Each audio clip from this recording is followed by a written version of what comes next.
Chase was not merely grappling with the humiliating demotion from his position as a detective at the Port Charles Police Department. He was watching his entire personal life disintegrate, piece by fragile piece. The moment news of his reassignment to a basic patrol officer began to circulate, it didn't just tarnish his professional reputation, it exposed the increasingly visible fractures within the Quartermain family structure, a family known for their rigid expectations of dignity, honor, and unwavering loyalty. For a time, Chase had been viewed as an outsider who had defied the odds by marrying into one of Port Charles's most formidable families. When he wed Brooklyn Quartermain, many believed he had earned not just her love, but also a place within the Quartermain legacy.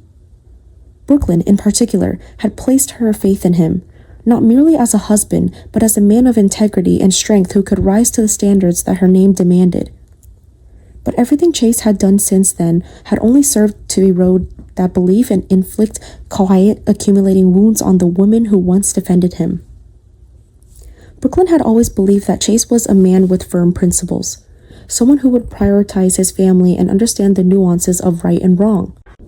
But the more time passed, the more she felt haunted by the lingering shadow of Willow, a woman whose name was never far from Chase's lips, whose presence loomed over their marriage like an unshakable ghost. Chase's concern for Willow was never subtle. He wore it openly, sometimes even proudly, defending her when no one else would, showing up for her when even it meant abandoning his own household in emotional and psychological disarray. Willow, who had developed a well-earned reputation for her cycle of betrayal, leaving one person for another, shattering hearts with carefully disguised selfishness, had somehow positioned herself at the center of Chase's emotional compass.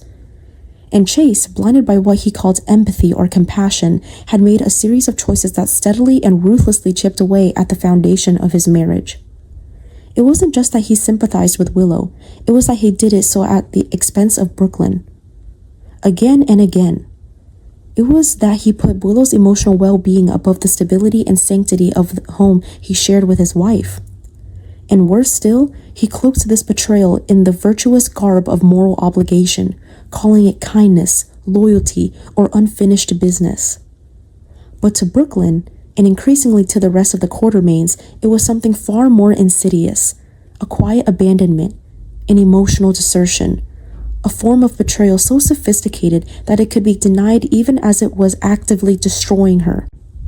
The very woman he should have been shielding became the one he was hurting most, while the woman who had shattered him in the past became the one he chose to defend.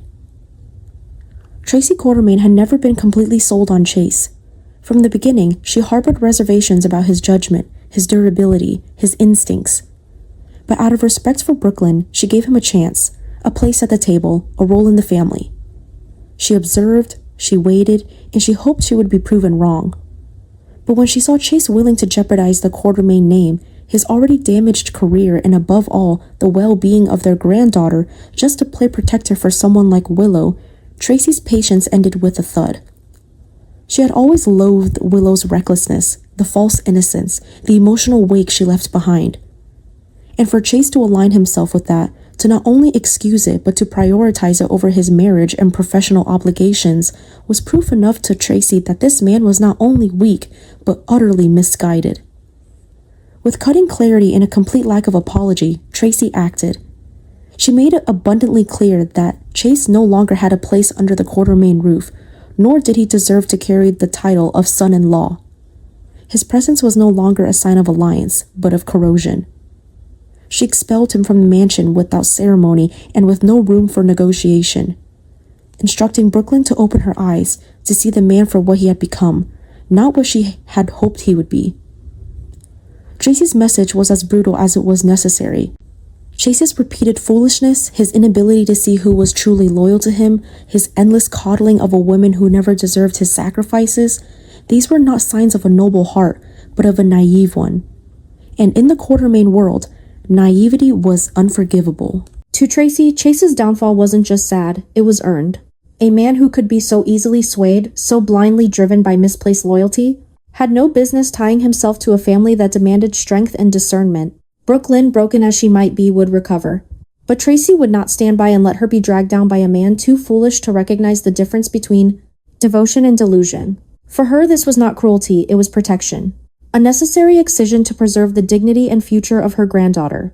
And for Chase, the truth was devastating but undeniable. He had failed not just as a detective, not just as a husband, but as a man who was given every chance to rise, and instead chose to fall chasing someone who never deserved to be followed. Brooke Lynn, though devastated, could not deny the painful truth in everything Tracy had said. She had exhausted herself trying to nurture a relationship that increasingly felt like a one-sided performance. A marriage she once believed was built on shared values and emotional intimacy. She had poured effort into building a foundation rooted in trust, loyalty, and mutual respect, only to be met with a partner who would not reciprocate that same level of commitment.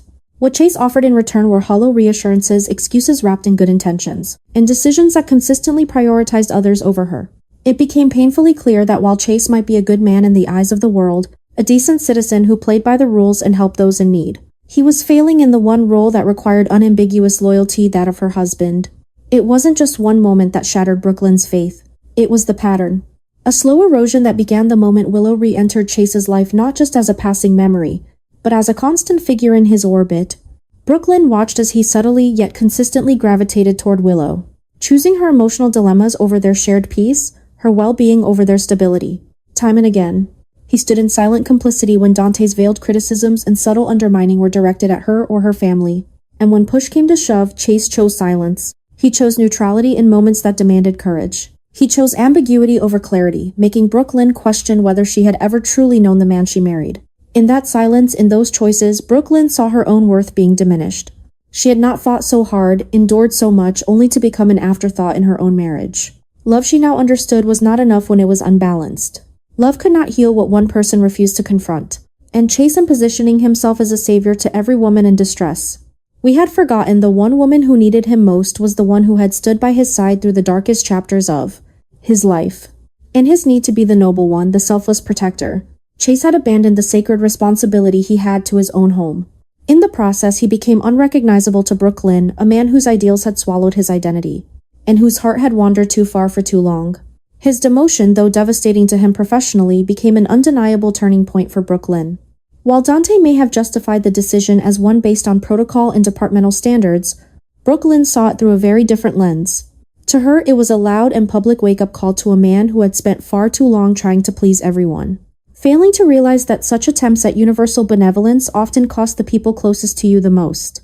This fall from grace stripped Chase of the illusion that he could remain neutral, that he could be everything to everyone without consequence. And yet, even in the face of this reckoning, he remained passive, refusing to confront Dante, refusing to stand up for himself or their marriage, allowing others to dictate his fate while he floated along in the wake of their decisions. This cowardice disguised as humility or even diplomacy was the final straw. Brooke Lynn could no longer rationalize or excuse it. She no longer had the strength to explain away his inaction, to minimize her pain in order to maintain the facade of a functioning relationship. Every time Chase failed to draw a line, he betrayed her all over again. He had allowed her to become collateral damage in his pursuit of virtue. And that was something Brooke Lynn would never forget. Tracy, witnessing her granddaughter's growing despair, hardened in resolve. For Tracy, indecision and emotional floundering were luxuries that Quartermaines could not afford. She had built her legacy on clarity, on action, on the ruthless capacity to sever what was toxic before it could metastasize. Watching Brooke Lynn twist herself into knots for a man who clearly couldn't choose between past and present, between wife and misplaced guilt, was intolerable. Tracy's patience snapped, not in cruelty but in clarity. She knew what needed to be done, and she did it with the precision of someone who had seen too many women in her family fall to men who didn't deserve them. Chase was expelled not just from the family estate but from the emotional circle of the Quartermaines. He had proven himself unreliable, too naive to be useful, too morally conflicted to be trusted. He had been given time, grace, and countless chances to reaffirm where his loyalties lay, and at every turn he failed. For Tracy, removing him wasn't a punishment, it was damage control. A necessary step to protect Brooke Lynn from further harm, to shield her from the slow suffocation of a marriage built on false promises and willful blindness. And with that decision came the bitter advice Tracy offered Brooke Lynn. Not as a matriarch, but as a woman who had once been in her shoes. End it? End the charade, the emotional limbo, the hope that he might one day become the man she once saw in him. Because he wouldn't. Because he couldn't. Chase was too far gone, too lost in his illusion of being everyone's protector, to realize he had left his own wife unguarded, undefended, and ultimately unloved. Ending the marriage for Tracy. It wasn't just an option. It was a bitter medicine meant to purge the infection before it consumed Brooke Lynn's identity. It was a demand to reclaim her power, her clarity, and the future that still waited for her beyond the wreckage of a love that never stood a chance. However, what truly stands out in this unraveling narrative is not simply Chase's failure as a husband, it is the larger, resounding warning embedded within his fall. It is a cautionary tale for anyone who naively believes that it is possible to simultaneously uphold one's values, while endlessly catering to the emotional needs and expectations of everyone else. Chase, in his quest to be the good man, the unshakable peacekeeper, the moral compass in a sea of chaos, ultimately became the very thing he sought to avoid, someone who pleased no one and betrayed the ones who mattered. His downfall serves not only as a personal tragedy but as a mirror reflecting the consequences of indecision, misplaced empathy, and emotional cowardice. In the world of the Quartermaines, a family built on legacy power and unwavering loyalty, there is no space for blurred lines. Honor is measured not by how softly you speak or how kindly you act in public, but by the firmness of your choices and the consistency of your allegiance. Loyalty in this dynasty. This is not a word to be whispered in sentiment. It is an action to be demonstrated through sacrifice, through unwavering support, especially when the spotlight burns harshest. Chase, despite his earnest heart, had failed to understand that truth. He mistook flexibility for virtue, and in doing so, failed the very family that gave him a seat at their unforgiving table. His exile from the Quartermaine household was not born from his demotion or professional embarrassment. It was not about a badge or a job title. It was because he had proven through inaction, through misplaced priorities, through emotional absence that he was no longer someone they could trust. He didn't just lose his badge, he lost his identity as a Quartermaine in spirit, and that loss cut deeper than any professional disgrace.